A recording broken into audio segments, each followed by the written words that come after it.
எனவே இந்த கருத்துக்கள் எல்லாமுமே பாமக சார்ந்த இந்த பிரச்சனைகள் சார்ந்த முக்கியமான ராமதாசனுடைய கருத்தாக நாம் பார்க்க வேண்டியிருக்கிறது. தொடர்பான கூடுதல் கருத்துக்களை நம்மோடு பகிர்வதற்காக பத்திரிகையாளர் திரு துரை கருணா நம்மோடு இணைப்பில் இருக்கிறார். அவரோடு பேசலாம்.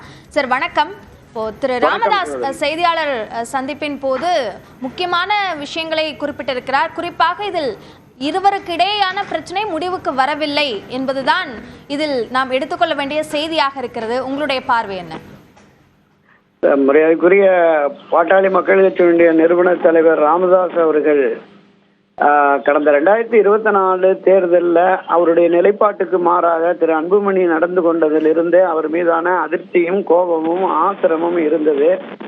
அது நம்ம பொதுக்குழுவில் அவங்க நடத்தின மாநாடுல அவர் நடத்தின நிர்வாக குழு கூட்டத்திலாம் வெளிப்படையாகவே தெரிஞ்சது. அன்புமணிக்கும் திரு ராமதாஸுக்கும் இடையே மோதல் என்று ஒரு கட்டத்தில் மிக கடுமையாக இந்த குடும்ப பிரச்சனையில வெளியில கொண்டு வந்து அரசியல் ரீதியாக அவரை மிக கடுமையாக திரு அன்புமணியை விமர்சித்தார் நாம பார்த்தோம்.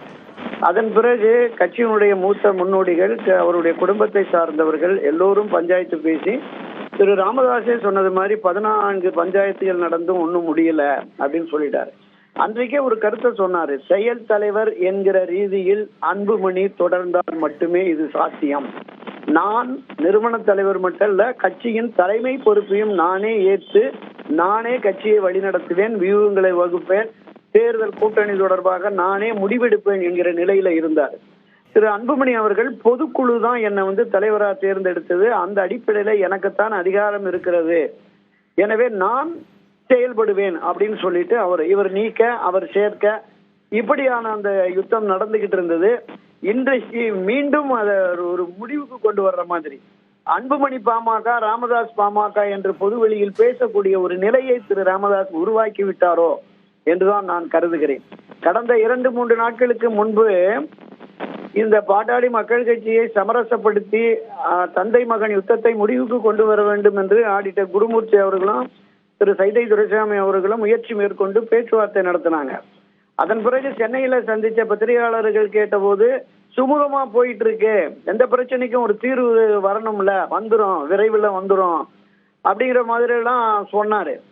இப்ப மீண்டும் இந்த மாதிரியான ஒரு நிலை உருவானது என்பது முழுக்க முழுக்க பாட்டாளி மக்கள் கட்சியினுடைய நிறுவன தலைவர் ராமதாஸுக்கும் அவருடைய மகன் அன்புமணிக்கும் மற்றும் குடும்பத்தினருக்கும் இடையே ஏற்பட்ட முழுக்க குடும்ப பிரச்சனை தான் இது.